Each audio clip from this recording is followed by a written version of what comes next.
1 al 3 que estuvimos tratando todas estas semanas, bueno, esas veces. ¿Alguien se acuerda?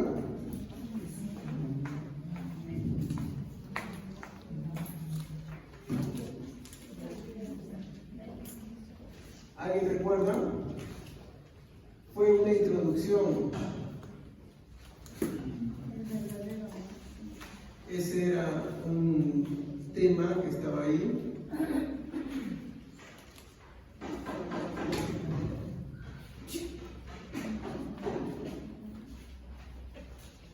¿Cuál era el punto central sobre el amor y los dones?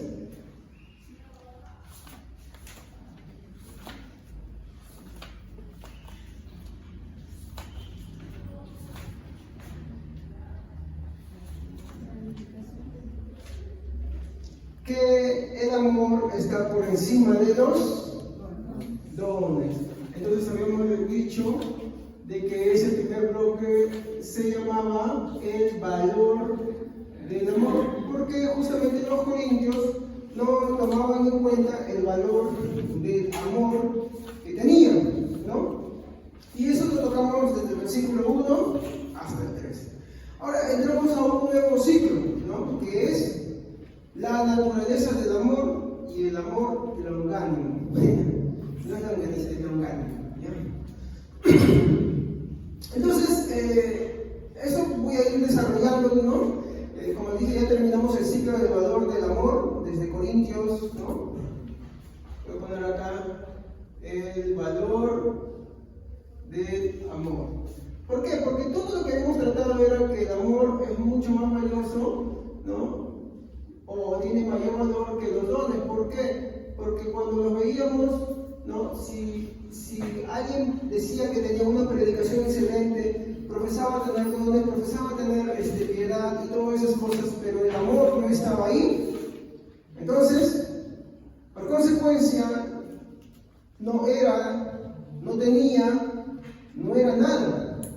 Entonces, por eso es que el primer ciclo era el valor del amor. El valor del amor por encima de la predicación, de los dones, de los sentimientos, de todas esas cosas, ¿no? Entonces, la conclusión final fue que el amor estaba por encima de todas, ¿no? Las cosas mencionadas, ¿no? Y ya vimos los dones, vuelvo a redactar para que no esté presente, los dones, ¿qué más? Las obras, ¿se acuerdan? ¿Se acuerdan? Que el amor era por encima. No es que las obras no sean necesarias o que no deben estar presentes, no nos equivoquemos, no, sino que es una consecuencia. Pero si el amor no era el motivo que los impulsaba, entonces no era nada también, ¿no? Que nuestros pensamientos y concepciones,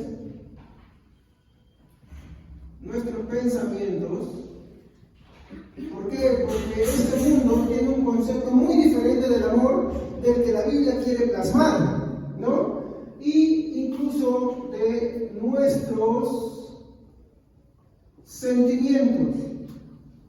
¿Por qué? Porque por culpa de esa mala definición es que empezamos a hablar del amor que Corintios 13 habla en términos, ¿no? En términos de lo que el hombre entiende por amor y no lo que la Biblia te quiere enseñar, lo que es el amor. ¿Okay? Entonces, lo que hablamos, ¿no? En resumen fue eso, ¿no? Y lo que voy a tratar de demostrar, bueno, hoy día, si es que Dios me da el tiempo y si es que puedo, ¿no? Si no, voy a tratar de hablar una parte, ¿no? Es que al hablar del amor, Pablo no habla de dos cosas que mencionamos, ¿no? Y esas son las desviaciones. Pablo, cuando empieza a mencionar sobre el amor, él quiere que no entendamos el amor, ¿no? En términos románticos, ¿no? Después también en términos filantrópicos. ¿Qué es el amor romántico?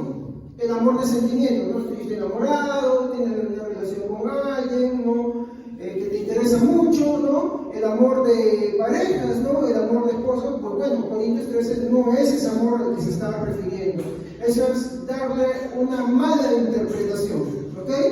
No es el amor de relaciones de ningún tipo, ni siquiera es el amor de padres e hijos, porque eso no es lo que está tomando, ni de hijos a padres, no es a lo que se quiere referir. Entonces tenemos que tener en cuenta mucho esto, pero tampoco es el amor filantrópico, ¿no? O sea, la práctica de la filantropía, de hacer el bien, la caridad. Y otra vez aclaro, no es que estoy diciendo que no se deban hacer esas cosas, lo que estoy diciendo es que Corintios 13 no está apuntando a eso, sino que está diciendo que el amor tiene más valor que todas esas cosas. Y que el amor va a marcar la diferencia entre lo que uno hace es verdadero o es incómodo para Dios, es fastidioso, ¿no? Es verdadero o es falso. Entonces, eso vendría a ser el resumen, si es que puedo sintetizarlo de esa manera, de lo que hemos tratado sobre el valor, el amor por encima de todo esto. ¿Ok? Entonces, cuando Pablo está describiendo, mi hermano, sobre el amor en los primeros 3 versículos, él no está hablando de los seres humanos cuando habla en términos del amor, sino que él está tratando de enseñar que la persona que reúne todos estos requisitos verdaderos va a ser nuestro Señor Jesucristo. Él es amor. Por eso es que darle la interpretación a este versículo como algo romántico, como algo filantrópico, mi hermano, es una mala interpretación. ¿Me comprenden? Ese es el problema de nuestros días, que todas las predicaciones, mi hermano, se vuelven humanas, o bueno, la impregna del humanismo. ¿Qué quiere decir? Que el hombre es el centro de todo. Todo gira en torno al hombre, y no es así. Todo gira en torno a Dios. ¿Amén, hermanos? Entonces, cuando no se entiende que lo que Pablo está queriendo expresar acá es a Jesucristo como el centro de todo, mi hermano, es que empezamos a darle concepciones románticas o de la filantropía, ¿no? Entonces, ¿cuántas veces han usado esos textos para decir, no es eso lo que quiere Pablo expresar? Pablo quiere mostrar, mi hermano, a Jesucristo, y lo que yo espero, mi hermano, lograr es demostrar en este presente servicio esto, de que lo que Pablo está hablando acá es a Cristo. Muy bien, ¿qué es lo que vamos a tratar ahora? ¿Ya? Voy a dejar así, ¿ya? Voy a poner acá, ¿no?, el tema en sí a tratar. Y como primer punto, lo que quiero tratar es, bueno, ¿qué dice el título? ¿Qué dice el título arriba? La naturaleza del amor. Lo que voy a tratar de explicar es qué es la naturaleza del amor. Y lo segundo es el amor longánimo. Usted dirá, ¿por qué está usando esa palabra? Porque es muy importante, porque vamos a aprender mucho de esto. ¿Ok? Entonces, como dije, el primer punto que quiero tratar es la naturaleza del amor. El segundo punto que quiero ver es el amor longánimo. Espero que el tiempo me dé, y si no, voy a tratar al menos uno de ellos, pero quiero tratar de explicarlo lo mejor posible que pueda. ¿Ok? Muy bien, entonces, vamos a empezar con esta pregunta acá. Acá mejor. Voy a ponerlo así, ¿ya? Para resumir.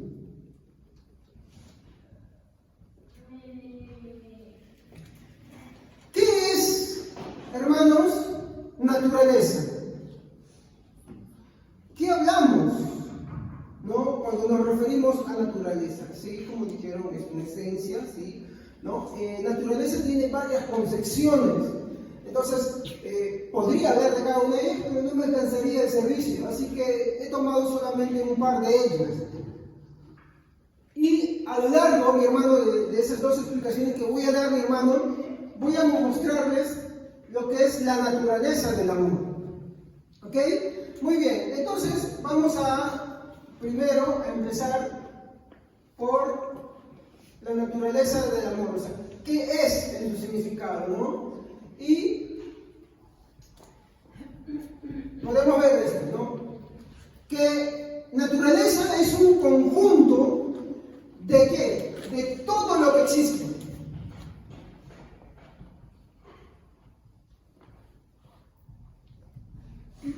Todo lo que existe dentro de algo.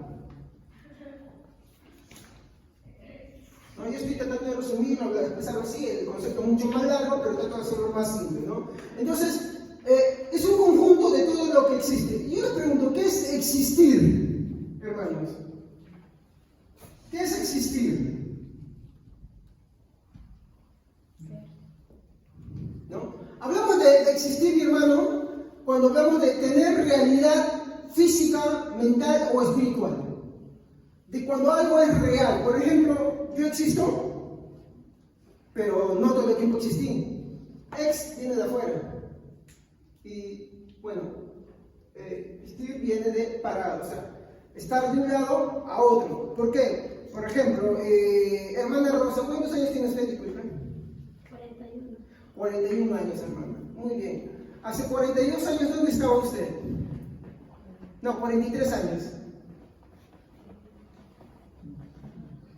No existía, ¿cierto? Entonces, hablamos de existir cuando algo pasa a ser real. ¿Estamos? Pero existir se define en tres cosas, ¿no? En algo físico, en algo mental, ¿no? Como ideas, y también espiritual. Entonces, eso es existir. Hablamos de que algo existe cuando consideramos que es real. ¿Me entienden? Entonces, nunca se escuchó, por ejemplo, hablando así. Que alguien, cuando nos conocemos, se dice así, hoy los fantasmas existen. ¿No? Porque alguien decía que hoy entendemos que no son fantasmas, sino son demonios, y entendemos que los demonios sí existen, ¿o me equivoco? Nosotros sabemos que los demonios existen. Sabemos que los ángeles existen. ¿Estamos? Entonces, la naturaleza es un conjunto de todo, mi hermano, lo que existe de forma física, mental o espiritual, y eso está en armonía con sus propias leyes. Y no se complica ahorita, ¿no? Porque ahí te voy a explicar esto. Pero es importante que lo diga para que entiendan qué es naturaleza, porque no puedo pasar eso por alto. Vamos a dar unos ejemplos para entender esto, ¿ok? Para hacerlo más fácil sobre lo que es existir como un conjunto de cosas, ¿ok? Por ejemplo, hablemos del hombre. Cuando hablo del hombre, obvio, estoy hablando también de la mujer, ¿no? Estoy generalizando nada más. El ser humano, mi hermano, tiene una naturaleza ¿de qué tipo? ¿Cuál es la naturaleza del ser humano? ¿Es físico, mental o de idea o espiritual? ¿Qué es? ¿Pero cuál es el primario? El físico. ¿Por qué es el físico? Porque lo puedes tocar, porque lo puedes ver, ¿sí o no? Entonces, hablamos de que el hombre, mi hermano, existe, y una de las formas en las que más se le ve es que porque existe de una forma física, ¿ok? Entonces, decimos que naturaleza es el conjunto de todo lo que existe dentro de algo y que está en armonía, obvio, ¿de acuerdo con qué? Con su naturaleza. ¿Estamos? Por ejemplo, le dije, el ser humano tiene una naturaleza física, y esta naturaleza física, ¿a qué le obliga? Muy bien. Hermana que no veo, ¿usted puede parar de respirar por una hora?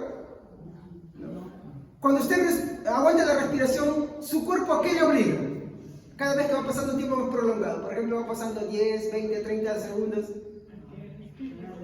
Quiere respirar, ¿sí o no? Muy bien, es la misma sensación cuando uno está en el agua, uno puede hacerla de gran nadador, pero su naturaleza lo obliga a ¿qué cosa? A respirar. Por lo tanto, tarde o temprano, más temprano que tarde, va a querer salir. ¿Para qué? Para respirar. Entonces su naturaleza física lo obliga a respirar. Muy bien. ¿Qué más? ¿Qué más nos obliga a nuestra naturaleza física? Tener necesidades. Necesidad de, ahí está, alimentarnos. Dígame usted si cuando pasa el día, por más ayudador que sea, no le da hambre, ¿sí o no? Y cuando hace mucho calor, si antes tú no saboreabas muy bien el agua la sabes deliciosa porque el cuerpo, sabían ustedes que hace eso, ¿no? cuando va pasando tiempo prolongado, lo que a ti no te gusta, por lo general, lo pruebas y es más delicioso. Eso, mi hermano, es un hecho comprobado. Entonces, nuestra naturaleza física nos obliga a ¿qué cosa? A alimentarnos, ¿no? Y vamos a ver ahí un montón de cosas, a ver qué cosas más nos obliga a nuestra naturaleza física, hermanos. A ver, ideas ustedes. Dormir, descansar, ¿qué más? Claro, ¿no? Ay, hay algunos que no, cuando es un caso de alguien que no se bañó por muchos años y cuando se bañó se enfermó, qué raro, ¿no? Ya, pero bueno, vamos al caso. Ya, ¿qué más? ¿Ah? Hablemos de algo más físico, por ejemplo, así. ¿Ah? Necesidades de evacuación, no me puedo aguantar todo el tiempo, ¿sí o no? A ver, tómese un litro de agua y pase todo el día así. Tarde o temprano, ¿no? Ya está, ya quiere ir, ¿no? Ya. Nuestra naturaleza física nos obliga a ciertas cosas a hacerlas sí o sí. ¿Estamos? Sí o sí nos obliga nuestra naturaleza física. Muy bien. Entonces, decimos, ¿no?, que su naturaleza le permite, ¿qué más? Y ahí hablamos de otras cosas que ya no son tan físicas, sino, pero que también se manifiestan de esa manera, como por ejemplo, amar. ¿Me equivoco? Siempre ama, el ser humano ama algo siempre, ¿no? Ama a un familiar, a sus familiares, ama a sus hijos, ama a sus padres, ama a su cónyuge. ¿Me equivoco? ¿Sí o no? Sí amamos, ¿sí o no? ¿No? Entonces, ¿por qué? Porque somos seres sociables. Somos seres sociables, siempre amamos algo. Pero no es lo único, ese amar nos va a llevar a otra cosa, ¿no? Algo que es parte de la naturaleza, ya no hablamos de obligados, sino hablamos algo que ya es parte también. Y habíamos dicho que es amar, y cuando uno ama, consigue una pareja, se casa, porque los cristianos nos casamos, no convivimos. ¿Qué vienen después? Hijos, ¿no? O sea, ¿qué cosas se reproducen, no? Por lo general, a menos que haya un problema de otro tipo. Claro está, valga la aclaración. ¿Qué más hacer? Por ejemplo, las artes manuales. ¿Qué es el ser humano? ¿Qué es el hombre? ¿Qué hace su naturaleza? Crea, ¿sí o no? Crea. Cuando hace manualidades, le pone su arte y crea algo, ¿sí o no? Entonces, tiene ese aspecto, ¿no?, de crear también cosas, ¿no? Después, ya te lo dijeron, pensar, ¿no? Tener ideas, ¿no? Ideas o pensar. Entonces, todo esto, mi hermano, que hemos mencionado acá, ya viene en lo que es también aspectos mental, espiritual, todo eso, mi hermano, es parte de la naturaleza humana. Estoy hablando de naturaleza humana, es decir, del hombre y de la mujer, ¿ok? No estoy hablando de otra cosa. Introducción, no avanza. Disculpen. Entonces, este es el hombre. Ahora, veamos con esto otro. Una roca. Veamos con lo de una roca. A ver, les pregunto, ¿la naturaleza humana será igual a la naturaleza de una roca? Me quito la roca. ¿Serán iguales? No, definitivamente no son iguales. Una roca, mi hermano, sin embargo, aunque tiene presencia física, no puede caminar o camina. No camina, no es parte de su naturaleza. ¿Sí o no? Y no tiene necesidades. No, muy bien aclarado. ¿Por qué? Porque sus naturalezas son diferentes, no son iguales. Entonces, ambas naturalezas de acá, aunque tienen presencia física, no son iguales, pastor. ¿Y qué tiene que ver esto con la naturaleza? No tiene mucho que ver, porque habíamos dicho que, en el primer punto, la naturaleza, cuando hablamos de naturaleza, hablamos de un conjunto de todo lo que existe dentro de algo que está en armonía de acuerdo a esa naturaleza. Muy bien. Entonces, no puede caminar, ¿no? Aunque tiene una presencia física, ¿no? No puede, ¿no? Simplemente no. ¿Qué no puede? No puede caminar, no piensa, no tiene, antes dijeron, necesidades físicas, ¿no? no tiene sentimientos.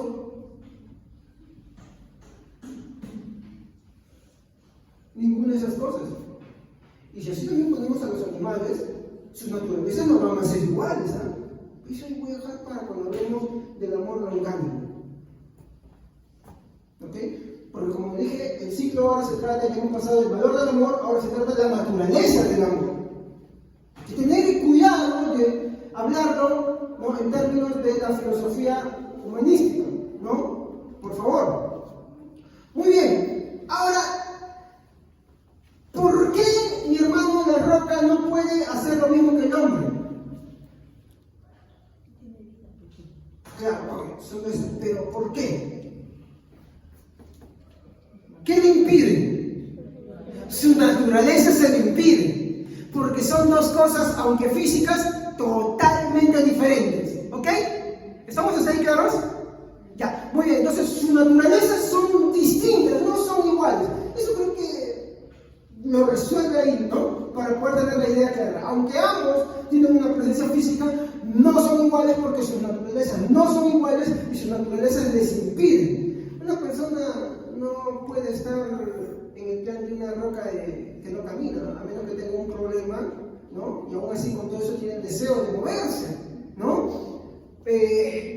Un ser humano piensa, siempre piensa, a menos que esté muerto, ¿no? Un ser humano es imposible que no tenga necesidades, siempre tiene necesidades. Un ser humano es imposible que no tenga sentimientos, tiene sentimientos, pero una roca no lo tiene porque su naturaleza es diferente. Entonces, es evidente que según el ser, su naturaleza no va a ser igual, ¿ok? Entonces, vamos a ver aplicaciones para eso. Porque, obvio, si yo estoy hablando que no, la naturaleza es un conjunto de todo lo que existe dentro de algo en armonía, y hemos visto que cada especie o cada rama de cosas tiene una naturaleza diferente, esto nos va a arrojar algo, porque ¿cuál es nuestro tema?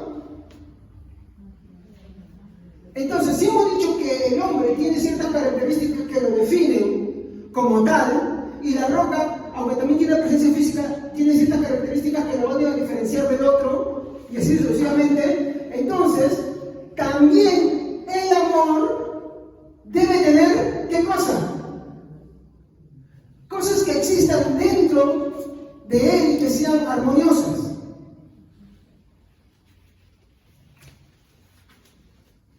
Es como la roca y el hombre, son totalmente diferentes.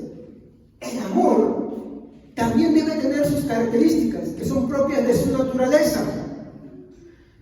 ¿Por qué? Porque si nosotros, como les dije en un inicio, hablando acá sobre el recuento del servicio, de los servicios anteriores del otro ciclo, si vamos a catalogar sobre lo que la Biblia habla de la naturaleza del amor, y voy a decir que ese concepto sí está dentro de la Biblia, lo voy a mostrar en unos momentos, si me da tiempo, ¿no? Vamos a ver que es totalmente distante del amor romántico o filantrópico, del amor romántico de parejas o el amor de, ¿no?, caridad y piedad. Son totalmente diferentes, por eso es importante ver la naturaleza, ¿no?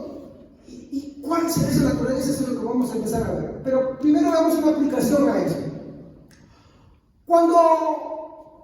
¿Qué es lo que tenemos los domingos, hermanos? Sé que ya voy como el número 20 sobre la soberanía de Dios, pero ¿cuál es el ciclo que estamos tratando? Atributos de Dios, ¿no? Muy bien. Estamos tratando sobre los atributos. Muy bien. Cuando hablamos de atributos, ¿de qué tiene que estamos hablando? Obvio, características, pero hay algo más. La definición de atributo nos dice de algo más. Que hablamos de la naturaleza de algo, de lo que existe dentro de esa naturaleza, de lo que compone esa esencia, ese ser. Sabemos, mi hermano, mi hermana, que Dios tiene atributos y que esos atributos son Él mismo también, a su vez. Entonces, cuando hablamos de atributos, estamos hablando de su naturaleza. ¿Cuál es la naturaleza de Dios? En general, si resumimos todos sus atributos en uno solo, ¿cuál es? Es uno esencialmente. Lo dijo Jesús a una mujer samaritana. Dios es espíritu. Esa es su naturaleza, ¿sí o no? ¿Su naturaleza es igual que la del hombre? No es igual. Por ende, tampoco su amor es igual al del hombre. Por eso tenemos que ver, mi hermano, que cuando hablamos de atributos estamos hablando de su naturaleza. Entonces, acá vamos a describir un atributo. Hoy no voy a tocar de quién es atributo, pero allí voy a hablar un poquitito nada más. Estamos hablando de ese atributo que nos describe. La Biblia dice que Dios es amor. ¿Estamos? El amor es un atributo de Dios. El amor describe la naturaleza de Dios. No es la única naturaleza que tiene, pero describe esa naturaleza. No sé si me van entendiendo ya. No, así como el hombre es diferente de una roca, el amor de Dios es diferente del ser humano. Por lo tanto, para tener ese verdadero amor que proviene de Dios, mi hermano, tenemos que ser partícipes de Él. Porque solamente Él puede darlo. Por eso la Biblia dice que el amor, ¿no? Aparte que dice que el amor es Dios, ¿no? Y dice también es de Dios. ¿Qué más dice? Que es un don. ¿Y qué es un don? Un regalo. Muy bien. Cuando hablamos de regalo estamos hablando de algo que Dios nos da. ¿Ok? Entonces, ¿qué? El resto de la humanidad no tiene ese amor, tiene ecos, pero no tiene el perfecto amor de Dios. Y eso es lo que yo quiero lograr en esta noche.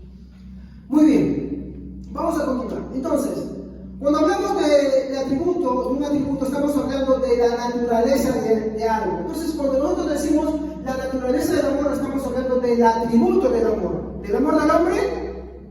¿O de quién? De Dios. ¿Ok? Estamos hablando del amor de Dios.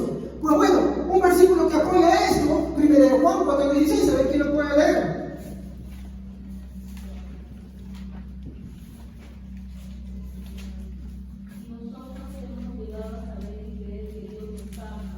Primera de Juan 4:16. Me he equivocado yo cuando dije 10. Y nosotros hemos conocido y creído el amor que Dios tiene para con nosotros. Dios es amor. Ajá. Y el que permanece en amor permanece en Dios y Dios en él. ¿Qué dice el versículo específicamente? ¿Que Dios es qué cosa? Amor. Muy bien.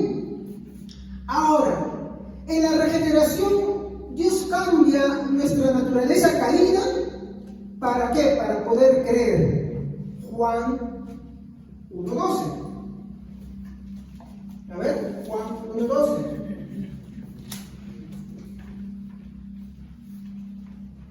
A ver quién lo encuentra. Amén. Mas a cuantos lo recibieron, a los que creen en su nombre, les dio el derecho de ser hijos de Dios. ¿Qué dice más? Ahí se falta el versículo. Estos no nacen de la sangre ni por deseos naturales, ni por voluntad humana, sino que nacen de Dios. Muy bien, gracias hermano. Entonces, no podemos comparar, y eso voy a tocar en este momento, no podemos comparar el amor de este mundo, el amor que vemos en las personas, mi hermano, con el amor que procede de Dios. Hay que hacer una distinción total, ya que este amor tiene muchos conceptos sobre el amor y no podemos igualarlos, hay que tener mucho cuidado. Pero pastor, ¿qué quiere decir con esto? Es que yo estoy viendo un punto y es el problema central de Corintios. ¿Cuál es el problema de Corintios? Carecían de amor. Decían tener muchas cosas. Por lo que leemos, es obvio que hacían obras. Es obvio que tenían una iglesia grande. Es obvio de que habían dones, habían exposiciones de la palabra muy buenas. Pero ¿qué carecían? Del amor. Ellos pensaban que tenían amor, pero no carecían. carecían de amor, por lo tanto no le estaban dando el valor adecuado al amor, y eso era porque no entendían la naturaleza del amor. No entendían, en pocas palabras, la naturaleza de Dios. Y eso nos pone en un peligro.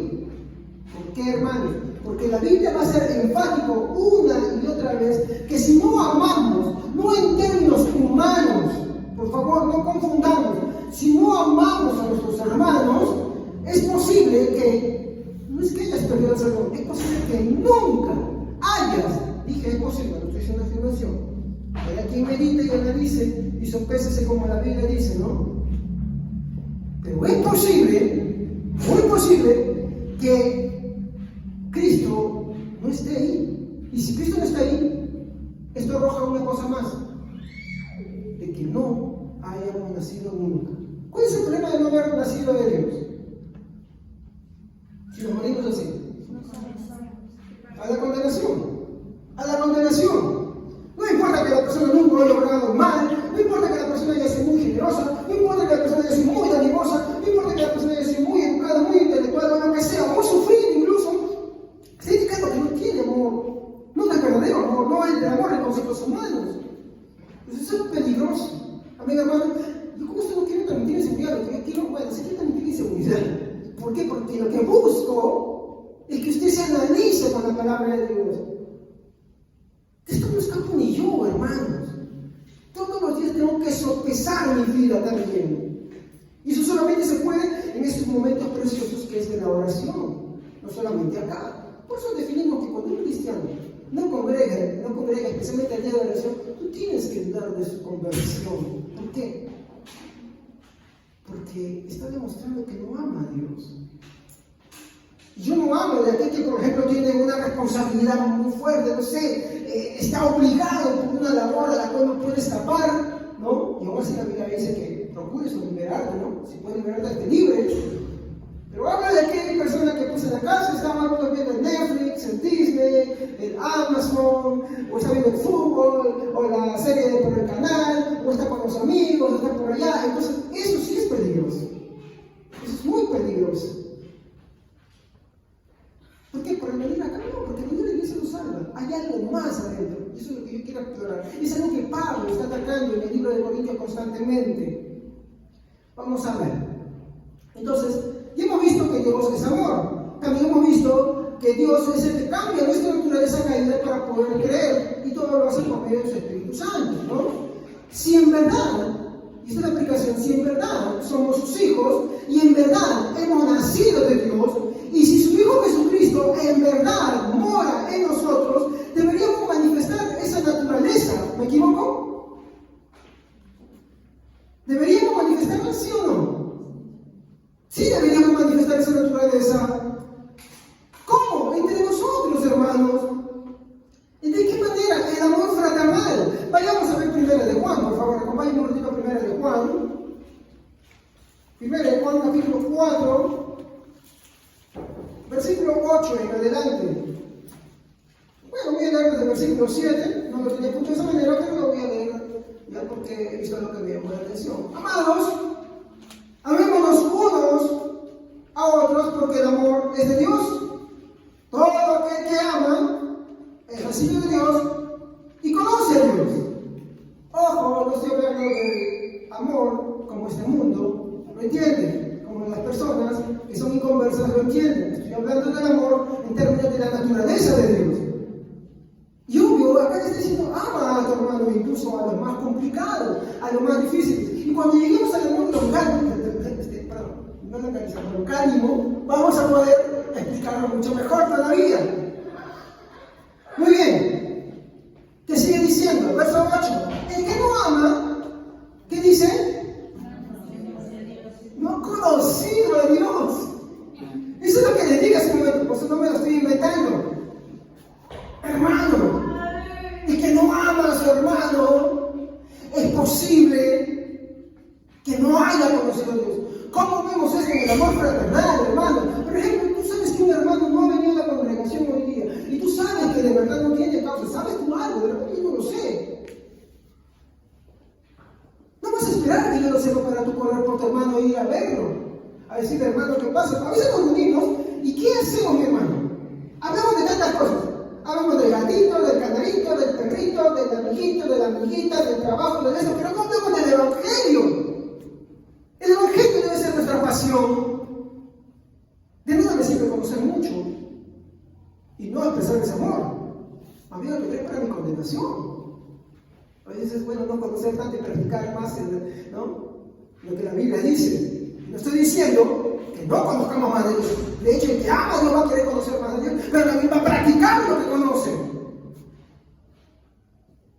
Si tú solamente agarras y te llenas y no lo compartes, ¿qué cosa eres? Egoísta. Y cuando veamos todas las características, porque el amor se va a definir entre lo que es y lo que no es, vamos a ver que eso nos arroja algo terrible sobre nosotros. Tú no tienes que dar por sentado de que todos acá son convertidos, o los que tienen ciertos días son convertidos. No, tú tienes que preocuparte por él. Obvio, si tú entiendes bien el Evangelio. Tienes que preocuparte por él, tienes que preocuparte por ella, tienes que hablarle de Dios. Y si dices, vamos a hablar de Dios, entonces sabes que necesitamos un gente de Dios. ¿Por qué? Porque no está convertido. ¿Ok? No está convertido. Porque no creo que haya alguien a quien le aburra de Dios, sino no. Me había pasado que a veces estoy perdiendo el tiempo y mi esposa me dice, vamos a hacer algo de Dios. Entonces tengo que reflexionar. Y si yo digo que no, ¿qué arroja esto como resultado? No soy de Dios. Y viceversa también se hace. Y entre hermanos también igual. Pero a veces, mire, a veces las reuniones se hacen tan tediosas porque mi hermano, lo entretenido de ella es solamente el aspecto humano. No digo que lo estudiamos, pero ahí debe estar también el aspecto de Dios. Dios es nuestra pasión, nuestra preocupación por el hermano, por la hermana, cómo está su espiritualidad. ¿Me entienden? ¿Qué más dicen? Bueno, por eso vamos a hacer un mensaje de eso, ¿no? ¿Me quedé en qué versículo, hermano? ¿Me pueden ayudar? El 8. El que no ama no ha conocido a Dios porque Dios es amor. En esto se mostró el amor de Dios para con nosotros, en que Dios envió a su Hijo unigénito. ¿En qué se manifiesta el amor de Dios? ¿En qué? Porque Jesús también es amor, porque también es Dios. Él es Dios. ¿Se dan cuenta por eso que le dije que no estamos hablando en términos humanos y agarrar corintios y empezar a hablar en términos románticos o de la piedad, mi hermano, solamente no es correcto? No quiere decir que no tenga sus alcances, pero no es lo primero, sino lo que está tratando de expresar es a Jesús ahí. Y en esto se demostró el amor de Dios para con nosotros, en que Dios envió a su Hijo unigénito al mundo para que vivamos por Él. En esto consiste el amor. No en que nosotros hayamos amado a Dios, sino en que Él nos amó a nosotros y envió a su Hijo en propiciación por nuestros pecados. Sí, Él es el amor. ¿Qué fue primero? ¿Que Él envió a su Hijo y nos amó primero? ¿O que eso fue después? Eso fue primero. No, pero pastor, entonces ¿qué hacemos con los que vivieron antes de que Jesús venga? Porque no entendemos que Dios ya había predestinado desde antes de la creación a Cristo para eso. Y como Él es eterno, su alcance no es temporal, es atemporal. Sí, Él murió por los que vivieron antes de Él, cuando estaba Él, y los que vendrán incluso después de nosotros. Su alcance es eterno. Seguimos. Hasta el versículo, hasta el 11 nada más.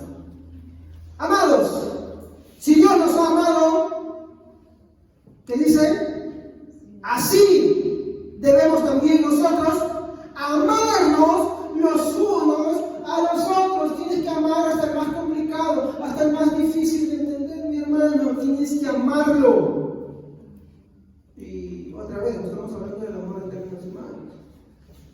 Yo creo que no puedo explicar todo del amor porque hay muchos aspectos acá, mi hermano, del amor que no estamos tocando todavía y que vamos a ir tocando después. Mire que todavía no ingreso al primer versículo. Estoy hablando solamente de la introducción de la naturaleza del amor. No quiero llegar a esto porque esto me habla algo muy lindo, hermano. Pero ya estoy viendo la hora. Así que se debe. Amén. Muy bien.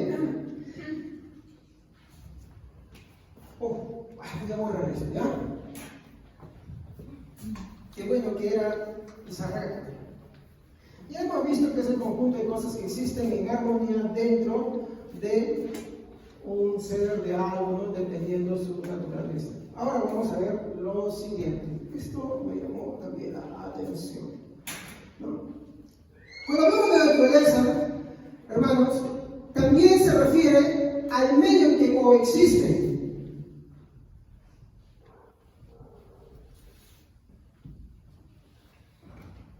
Hermanos,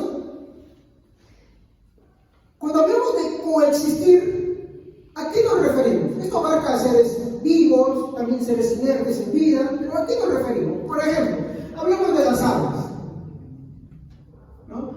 ¿Cuál es el medio en el que las aves coexisten y se desenvuelven plenamente? Claro, no vamos a generalizar el cielo, ¿no? Usted dirá, no, pero es todo. Y yo conozco aves que no todo el tiempo están volando. Pregunto, una ave que está acostumbrada a volar, ¿cómo camina?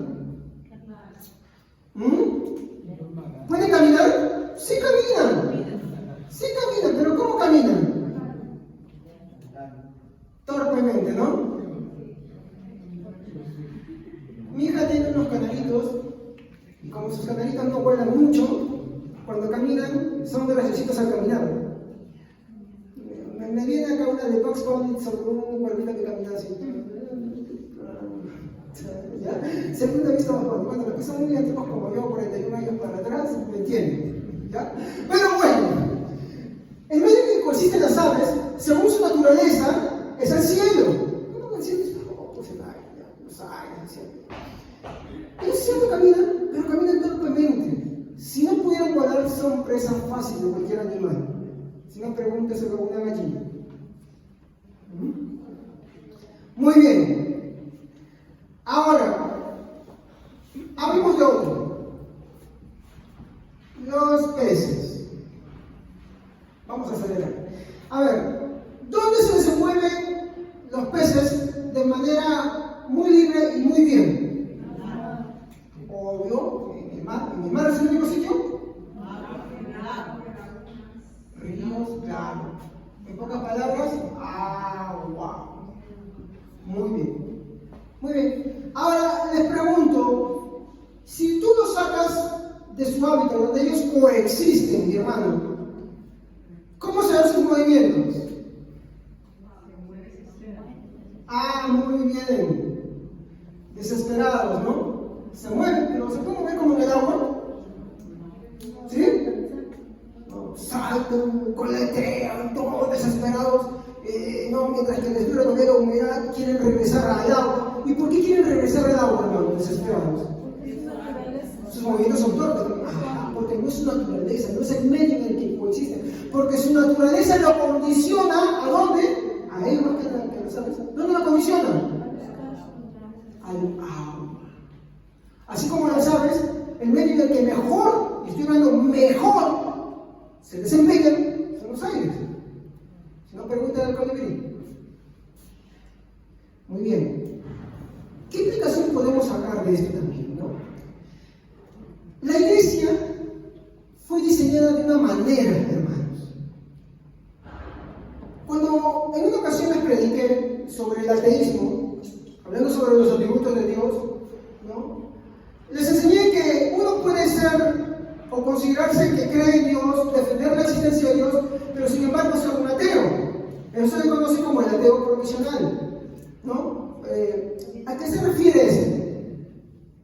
Que este tipo de ateo, aunque cree en Dios, defiende a Dios, no cree que la iglesia es una provisión de Dios. Por lo tanto, no la valora. Prefieren seguir una fe a su modo, a su forma de entender, y no considera que la iglesia sea una provisión de Dios. Por lo tanto, no le es una necesidad. ¿Ok? Pero hay que entender algo. La iglesia, mi hermano, es una provisión de Dios. ¿Ya? La iglesia, ¿no? Es una provisión de Dios. ¿Qué es una provisión? Por ejemplo, yo te doy a ti en la guerra, por ejemplo, ¿no? ¿Qué ¿Qué mandan a los soldados? Provisiones. Y sus provisiones consistían en que comida rápida de abrir, chocolates para mantener la caloría y todas esas cosas, ¿no? Y en el armamento también lo necesario, ¿no? Eso es una provisión para que estén equipados, para que tengan listo y puedan en ese ambiente de guerra sobrevivir. De esa misma manera, Dios a sus hijos nos dio la iglesia como una provisión. Eso yo quiero que entiendan, ¿no? Y esta provisión es exclusivamente para los hijos de Dios. En ella nos desenvolvemos. En ella podemos estar libremente. Veamos Salmos 133:1.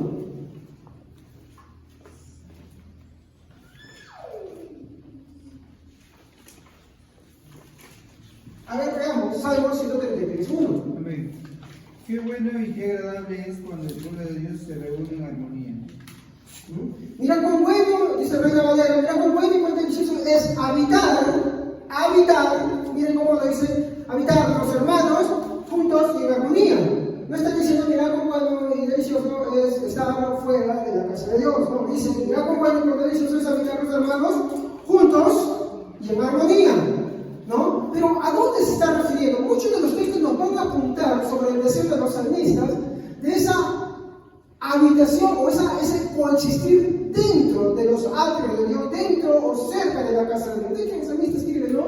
Dice, quisiera yo morar, ¿no? 1000 días, prefiero estar 1000 días en un rincón dentro de la casa de Dios que 1000 fuera de ellos, ¿no? Prefiero estar, ¿no? Y hacer mi morada como el Cordero lo hace, cerca de tu altar. Y esos son salmos hermosos. No, por ejemplo, cuando David expresa su desesperación, dice, anhela mi alma estar en tu presencia, anhela tus moradas y tus atrios. Entonces, un cristiano va a sentir siempre deseo por esa provisión que Dios dio. Y esto por una razón, por la naturaleza de Dios. Y hay una forma para despreciar eso y es no tener la naturaleza de Dios. Y eso es lo que quiero demostrar, que no voy a llegar a la familia, pero lo voy a reservar para el siguiente servicio. Gracias a Dios que me siento mejor, estuvo muy mal, mi oración de verdad estaba muy mal, vine con un dolor de cabeza fuerte, la garganta está límite, pero tenía el deseo de predicar hoy día demasiado, por más que ya lo necesito, nuestro hermano nos había preparado. ¿Okay? Muy bien. Es nuestra necesidad y no una obligación. Siempre decimos, la iglesia no te salva. Pero de hecho, los salvos están verdaderamente dentro de la iglesia, no todos. Sí, los verdaderos salvos están dentro de la iglesia. ¿Por qué? Porque para un verdadero salvo, congregar es una necesidad. ¿Se acuerdan cuando les hablé al principio de esas cosas que están en armonía con la naturaleza? Y hablamos que el hombre tiene una naturaleza que es comer, beber, ¿no? Evacuar, ¿qué más? ¿No? Respirar, ¿no? Tiene esas necesidades. Cuando nosotros hemos sido renovados, hemos sido regenerados por el Espíritu de Dios, Dios nos ha hecho partícipes de su naturaleza, de tal manera que estar con Él ya no va a ser algo tedioso, ya no va a ser algo pesado. Si tú estás acá y te es pesado, te es molesto, y estar fuera te parece estar mucho mejor que estar acá adentro, entonces déjame decirte que posiblemente tú no hayas nacido de nuevo, no importa cuántos años estés. No tienen que tener esa necesidad. No es una obligación, es una necesidad. Necesitas de Dios. ¿Quieres? Mire, yo sé que uno en casa puede buscar a Dios, sí. Puede gozarse de Dios, sí. Pero Dios hizo la iglesia para que ella se desenvuelva como un solo cuerpo. Ese es el diseño que Dios hizo. Dios lo quiso así. Por lo tanto, lo convierte, mi hermano, en una necesidad más que una obligación. Entonces el creyente ya no va porque lo obligan, sino porque él necesita. Y yo necesito de la verdad de Dios, yo quiero adorar a Dios con libertad. A veces en mi casa no puedo, pero acá sí puedo. O de repente a veces algo me distrae, pero me dice no, por eso el celular lo tengo apagado, o modo avión. ¿Ok? ¿No? Entonces agarro a la iglesia por esa razón, porque quiero orar. Hago el día de oración. ¿Por qué? Porque quiero estar en comunión con mis hermanos, no solamente yo con Dios, sino ahora con mis hermanos, intercediendo los unos por los otros, porque los que no vienen al servicio de oración, hay que hablar de su conversión, hermanos. Hay que orar por ellos, quienes quieren evangelizar, ¿no ven? Hay que evangelizarlos, hay que hablar de la palabra de Dios. Eso perdemos el tiempo hablando del gatito, del perrito, del candelito, ¿no? Del hermanito, de la hermanita, si hizo esto, hizo aquello.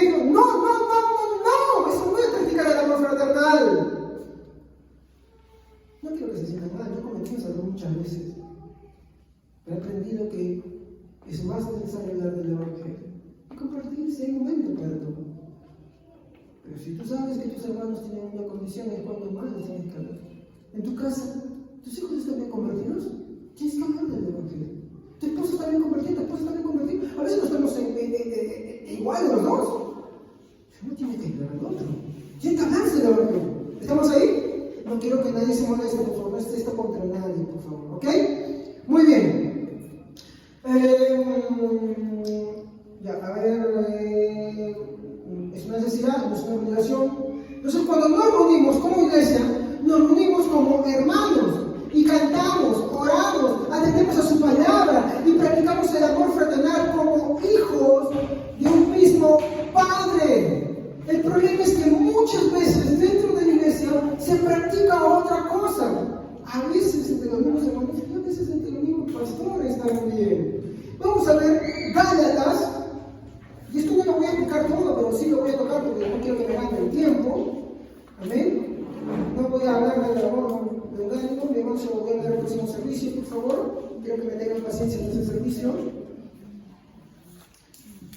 Gálatas, capítulo 5. Y lo voy a leer, hermanos. Pero todos estén ahí, síganme con la lectura, por favor, porque es importante. Gálatas, capítulo 5.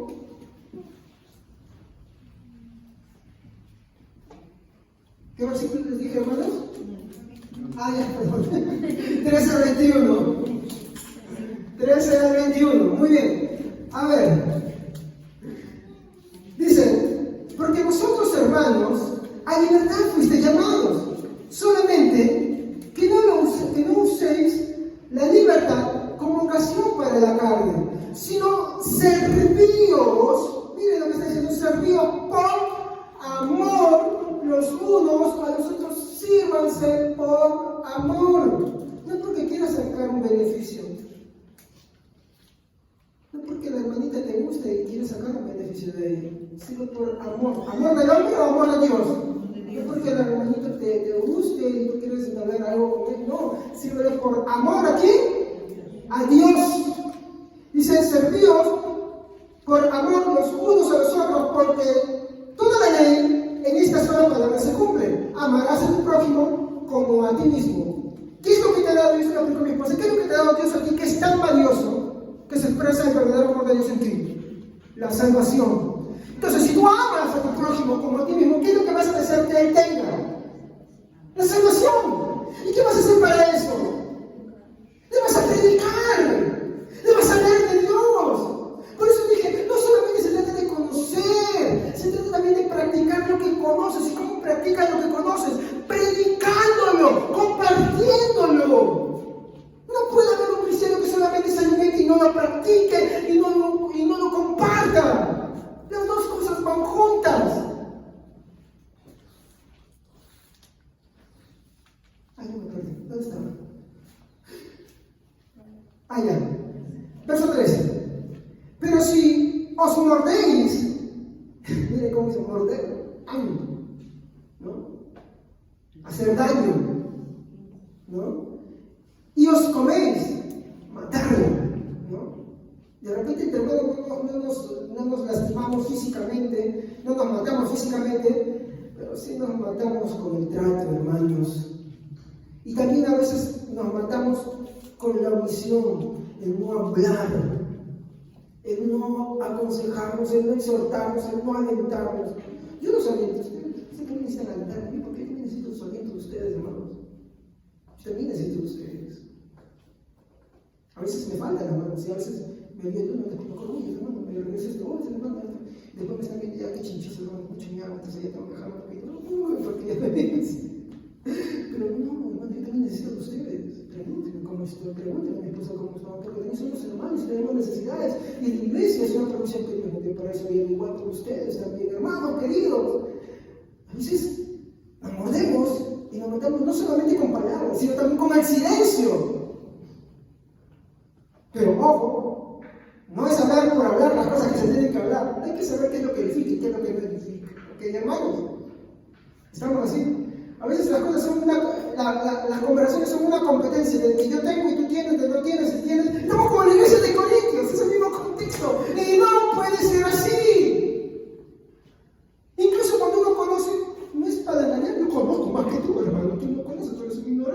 No se trata de eso. El que se dice ser sabio hace como ignorante. ¿Qué quiere decir? Que no sabe nada, no, sino que en amor le enseña a su hermano.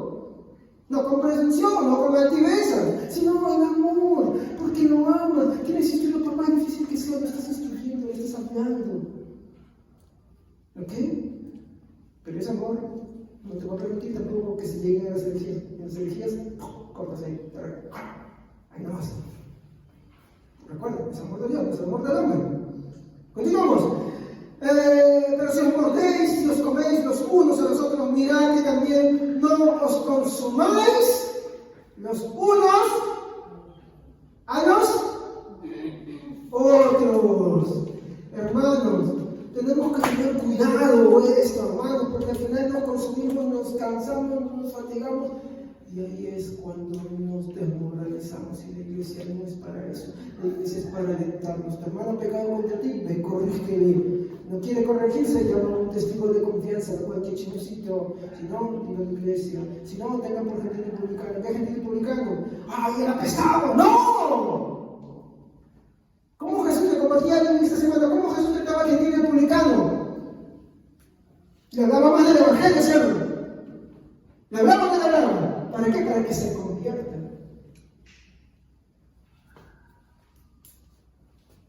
Estamos acá en tristes, ¿no? ¿Qué pasó? Mucho silencio. Muy bien. Por lo tanto, no despreciemos el congregarnos, es importante. Dios diseñó así la vida de iglesia. Dios diseñó a los cristianos de esa manera para que vivamos en comunidad, hermano. Cuando tú predicas algo, trae a la congregación. No, preocúpate, porque Dios da provisión ahí, mi hermano. Ese es el medio que Dios quiere que nos desenvolvamos.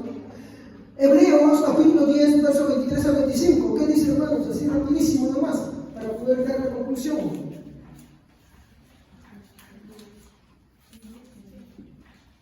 Hebreos capítulo 10, versículo 23 al 25. Amén. Mantengámonos firmes, sin fluctuar la profesión de nuestra esperanza, porque fiel es el que prometió. Y considerémonos unos a otros para estimularnos al amor y a las buenas obras, no dejando de congregarnos, como algunos tienen por costumbre, sino exhortándonos, y tanto más cuanto veis que aquel día se acerca. Cuando ustedes leen esto, ¿qué es lo que están escuchando? La preocupación de Pablo y transmitirle esa misma preocupación a los hermanos por aquellos que no están congregando, ¿sí o no? Le está diciendo para que se animen, para que se estimulen. ¿A qué cosa? A las buenas obras. ¿A qué nos animamos a dos cosas, hermano? Uno, a conocer bien de Dios, y otro, a practicar eso que hemos conocido. ¿Me entienden? Entonces hay un hermano de repente que, sí, conoces bien para Dios, hermanito. No te olvides de practicar lo que conoces, para que lo que haces sea perfecto. Porque Santiago dice, ¿qué cosa? Yo te voy a mostrar mi fe por mis obras, Señor, ¿no? Y al que hace obras, ¿qué le dice al que conoce? Hermanita o hermanito, preocúpate en conocer de Dios también, para que lo que estás profesando sea completo. ¿Se da cuenta por qué lo necesitamos? ¿No? ¿Qué dice? Hebreos 10. A ver, ayúdenme, hermanos, porque puedo caer más ciego. 23. Dice, mantengámonos firmes en fluctuar en la profesión de nuestra esperanza, porque fiel es el que prometió. Y consideremos, mira esa palabra, considerémonos. Considera a tu hermano, estímalo, no te tuyas. Hermano, a veces falta alguien en la iglesia y está mirando mal. No, preocúpate, considéralo, habla. ¿Qué te pasó, hermanito? ¿De repente este consejo? Ayúdalo, estimúlalo. Además dicen, a las buenas obras, no dejemos de congregarnos como algunos tienen por costumbre, sino exhortándonos, acá viene la exhortación, dice, y tanto más cuanto veáis que aquel día se acerca. El menospreciar el acto de congregarnos evidencia no solamente un rechazo a la iglesia, sino a Cristo en primer lugar. Como les dije, una cosa es que yo esté obligado por algo, como dijo Pablo en Corintios, ¿no? Ligado de repente a un tipo de trabajo, que soy dependiente de alguien, a que yo esté en casita y esté, como dije al principio, no, mirando el net, servicio del Amazon, o es un servicio dominical y estoy con los amigos de jugando partido por acá, o estoy compartiendo y me dicen, no, estoy evangelizando, ¿no? O que simplemente estés pasando el tiempo, pero pues, entonces, ahí sí se encienden las alarmitas. Algo está pasando acá, algo está sucediendo acá. Aún con todo dice, no, hay que orar, hay que pedirle a Dios, dice, si no puedes, hazte libre. Entonces, el menospreciar, habla de que menosprecio. Ya me expliqué que es el que menosprecia, ¿no? Aquel que pudiendo y no lo hace, indica que posiblemente no haya sido salvo, que nunca debe ser salvo, necesita el evangelio urgente.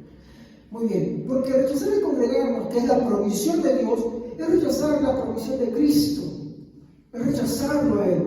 Y si usted de repente dice, pero ¿dónde dice la Biblia? A mí me gusta mucho leer el contexto de todo. Hemos leído Hebreos 10, 23 al 25. Continuando la misma lectura, vamos a leer del versículo 26, a ver, hasta el versículo 28. ¿Y qué es lo que nos va a decir? Miren el contexto de lo que está diciendo, porque esto lo dice a la par del congregado. Esto que ha puesto un subtítulo, mi hermano, espero hacer un estudio, pero la Biblia no fue escrita así.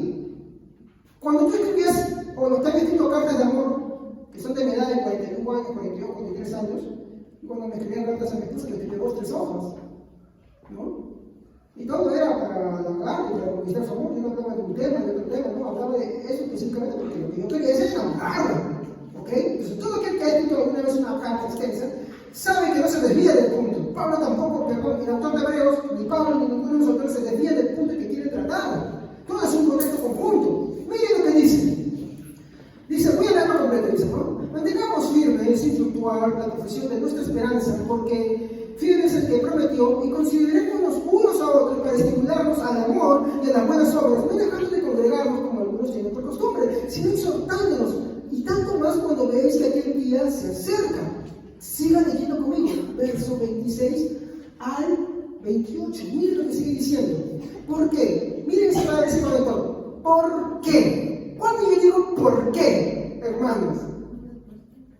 ¿Ah? Miren, porque si pecaremos voluntariamente después de haber recibido el conocimiento de la verdad, ¿qué es lo que está diciendo acá, hermanos?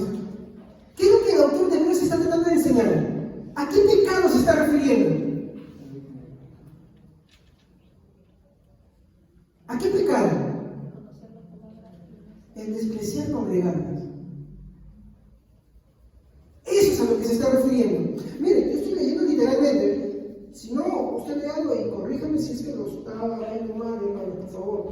Yo no soy perfecto, pero lo digo varias veces, eso es lo que está saltando ahí. Miren, dice, porque si pecáramos voluntariamente después de haber recibido el conocimiento de la verdad, ¿qué es ese conocimiento de la verdad? El Evangelio. Ya no queda más sacrificio por los pecados. En contexto, Hebreos le está escribiendo, como su nombre lo llama, a los hebreos, a la descendencia hebrea, a los judíos, que se habían convertido al cristianismo, pero ahora, producto, no había una persecución muy seria, pero el acoso de sus congéneros, perdón, de sus compatriotas, de los demás judíos, hacían que ellos blasfemaran de Jesús y como consecuencia, otros y ese es el segundo grupo que está hablando acá, como consecuencia, por ese miedo, algunos ya no querían congregar. Entonces, al congregar, lo que Hebreo le está diciendo es que ellos no solamente están haciendo el acto de pecar, congregar simplemente, sino que el mismo hecho de dejar de congregar encierra algo más, y es un rechazo a algo mayor. Y miren lo que está diciendo acá. Dice, porque si pecáramos voluntariamente después de haber recibido el conocimiento de la verdad, ya no queda sacrificio por los pecados, sino una horrenda expectación de juicio y de hervor de fuego que ha de devorar a los adversarios. Yo no digo que verdaderamente, hermanos, por ejemplo, en algún momento yo me he enfermado muy mal y estoy en casa porque no he podido venir, hoy he estado medio mal, estoy acá, le pregunté a mi gente, ¿sabes? Sí, puedes, vamos, entonces. ¿No? Pero cuando uno está muy mal y viene en fiebre, ya se entiende, ¿no? O que tienes un trabajo que te está obligando, pero tú dices, Señor, ayúdame, por favor, tú sabes que quiero en tu casa. casa, pero estás aquí de cosas. Pero si tú estás así normal, en el PlayStation, en la televisión, con los amigos, con los años, así, empiezas a ver la casa de Dios, y tú estás arrojando algo más grande, te estás considerando como ¿qué? Como un adversario. ¿Pero adversario contra quién? Miren, sino una horrenda expectación de juicio y del cual de fuego que ha de devorar a los adversarios. El que viene la ley de Moisés, por el testimonio de 2 o 3 testigos, muere irremisiblemente. ¿Qué está diciendo acá? Que se congregan ya de por sí, está tomando el altar de esa comparación, ¿no? Que hay testigos que dicen, ¿verdad? Ya te saben que tú en vez de venir te quedas a ver el fútbol, ver el campeonato, ¿no? Hay hermanos que cuando hay fútbol no vienen. Y su Dios es el fútbol, no es Cristo. Dicen, no voy a ver la repetición, después ya está, no me gusta ver la repetición, después. No, tienen que estar ahí. Su congregación es el televisor y los hermanos de la pelota. ¿Qué más dice acá? Y el que viene la ley de Moisés por el testimonio de 2 o 3 testigos muere irremisiblemente. Ese es el verso 28. Ya, continuamos.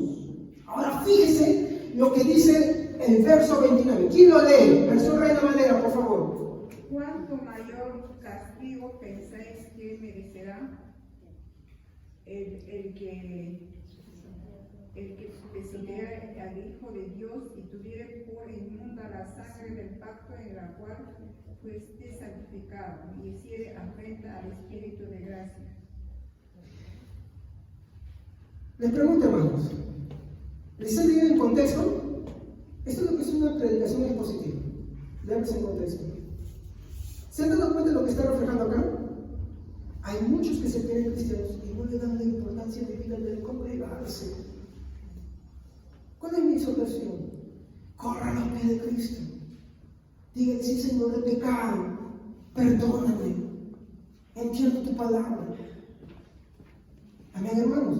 Pero también hay otra cosa más, pero si tú estás acá y estás pensando en el chico, en la chica, en los frijoles, en la plancha que dejaste en la casa, o otra cosa, pues estás acá, estás afuera también. Y estás menospreciando. Pero mira lo que la Biblia dice, porque el congregarse, no quiero hablar de ese estudio, ¿no? Pero el congregarse implica más allá de estar del cuerpo físico, sino mucho más allá todavía de eso, estar unos en espíritu. Pero no voy a entrar en ese tema porque ya también ya me da el tiempo. Acá también, muy bien. El cristiano que desprecia, o un cristiano que desprecia el congregarse, es como un hombre en el mar, sin el equipo de oxígeno, que no haga moverse en el mar. Un cristiano que desprecia el congregarse, es como un hombre en caída libre sin paracaídas, porque el hombre no fue hecho para volar. Y si no tiene un avión, se malogró la avioneta y no tiene un paracaídas, así es un cristiano. Está en caída libre, o si está en el mar y no tiene salvavidas, o no tiene el equipo de buceo, es prácticamente un cadáver. Un cristiano que desprecia el congregarse es como un hombre en el espacio, sin el equipo de supervivencia. ¿El hombre puede vivir en el espacio? No, porque no es su naturaleza. ¿Y qué le pasa? Se congela y muere, y la radiación lo mata. En resumen, es un hombre muerto. Un hombre sin el amor de Dios no puede expresar el amor de Dios, hermanos. Un hombre que no tiene el amor de Dios no lo puede expresar. Un hombre, mi hermano, que ha nacido de nuevo, va a expresar el amor de Dios, porque la naturaleza de Dios también ahora le ha sido compartida, y va a expresar ese amor, mi hermano, a sus hermanos, y también lo va a expresar en medio de la congregación. Las dos cosas van juntas. Así que ya saben, cuando tenéis aviso, no hablen del carrerito, no hablen de Filipito, no hablen del engaño, hablen del Evangelio, hermanos. Hablen del Evangelio, compartamos el Evangelio.